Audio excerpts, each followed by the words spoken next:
Bonsoir. La phase de saison régulière d'Euroleague vient de se terminer. 23 victoires, c'est le meilleur résultat de l'histoire de l'ASM. Comment vous pourriez juger cette saison dans l'ensemble ? Une saison avec des hauts, des bas, mais dans l'ensemble beaucoup de positifs. Sortir de là avec 23 victoires, c'est un nouveau record et on l'a mérité, on a travaillé dur et on a arraché tous les matchs les plus importants et voilà, maintenant on passe aux choses sérieuses. Il y a eu un début compliqué avec 2 défaites et une grosse déroute à domicile face à la Virtus. Vous diriez que vous aviez besoin de temps pour vous mettre en route ?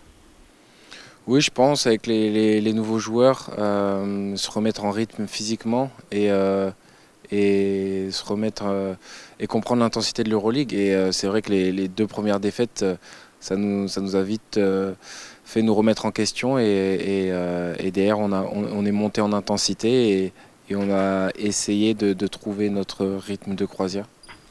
À titre personnel, ça a été compliqué pour vous cette phase aller, comme du mal à trouver votre rythme. Il y a eu cet épisode du lancer franc raté face au Pana qui a entraîné la défaite. Quelques semaines plus tard, la suspension par le club à cause de votre comportement. J'ai envie de vous demander qu'est-ce qui s'est passé à cette période pour vous ? Je pense l'accumulation de plein de choses avec beaucoup de frustration et que j'avais pas les outils pour gérer ces émotions-là et voilà, je pense que c'était un peu compliqué. Derrière, avec la suspension, j'ai pu me remettre en question, j'ai pu réfléchir et prendre du temps pour moi. Et avec le travail que je fais en dehors des terrains, je me sens beaucoup mieux et je me sens bien sur le terrain, je me sens bien avec l'équipe, avec tout le monde. Et voilà, après cette période-là, ça se passe beaucoup mieux pour moi depuis. Donc voilà, je passe à autre chose. Des problèmes en dehors du terrain, enfin des problèmes en tout cas du stress peut-être en dehors du terrain. On a appris le 28 février la naissance de votre enfant, c'est toujours quelque chose de spécial dans la vie d'un homme. Mais j'ai envie de dire peut-être un peu plus pour un sportif de haut niveau qui doit souvent s'absenter. Comment est-ce que vous avez vécu la grossesse de votre compagne et la naissance de votre premier enfant ?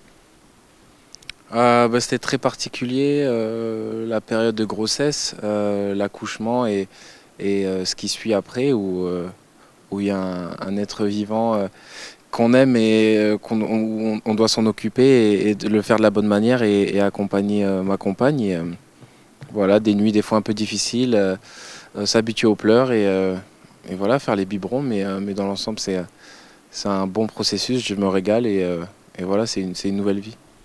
Il y a Jordan Loy qui était dans le même cas la saison passée. Est-ce que vous échangez tous les deux ?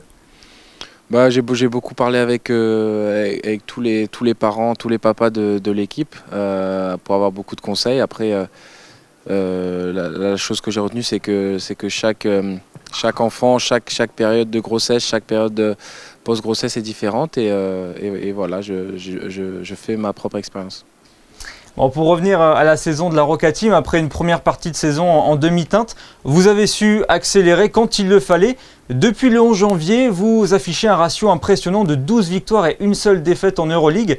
Et cette série s'est lancée après une déroute dans la salle du Panathinaikos. Il y a eu comme une prise de conscience à ce moment-là, alors que vous étiez 8e du classement ?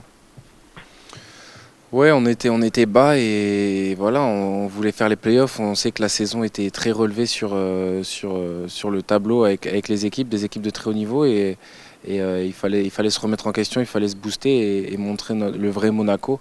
Et c'est vrai qu'on le montrait, mais de temps en temps, c'était pas assez régulier. Et depuis janvier, on a montré beaucoup plus de régularité, un niveau de jeu très, très propre, défensivement surtout. Et voilà, on a vu une belle entente entre les coéquipiers. On a su travailler dur pour arracher des victoires, que ce soit à l'extérieur ou à domicile. Et on a fait notre run au meilleur des moments pour revenir dans ce top 4 et finir la saison comme ça. Alors maintenant, place au quart de finale. Vous affronterez Fenerbahçe. Qu'est-ce que vous pensez de cette confrontation ? C'est une équipe très forte. Ils ont du talent sur toutes les positions. Ils savent jouer au basket et voilà, quand c'est les playoffs, peu importe qui on joue, il faut jouer avec beaucoup d'intensité. Comme on a pu voir la différence entre le match aller chez eux et le match retour chez nous, avec un niveau d'intensité défensif complètement différent et ce qui nous a permis de gagner à la maison. Et voilà, avec l'avantage du terrain, il va falloir en profiter Et c'est les matchs, c'est les moments qu'on veut en tant que sportif, en tant que compétiteur.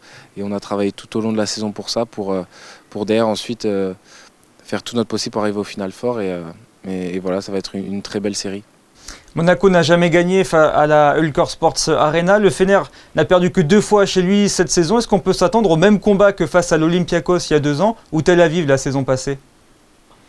Oui, je pense que c'est des clubs, des villes, des pays qui vivent le basket. Ils ont des fans énormes, leur salle avec l'ambiance et surtout ces phases de play-off. Donc, et ils ont l'expérience de ça aussi.